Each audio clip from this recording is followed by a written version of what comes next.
In this video, I want to talk about how you can apply credit on Temu.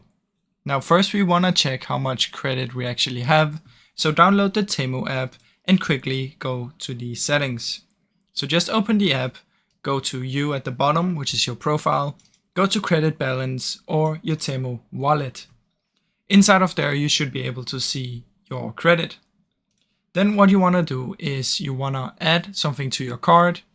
Go to your card, and once you're inside of the card, it should already add itself.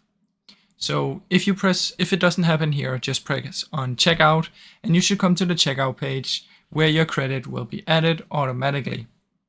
Now, if for some reason it's not getting added automatically, there should be a little button called credit or balance where you should be able to press it and it will add it from in there. Now, I really hope this short video helped you.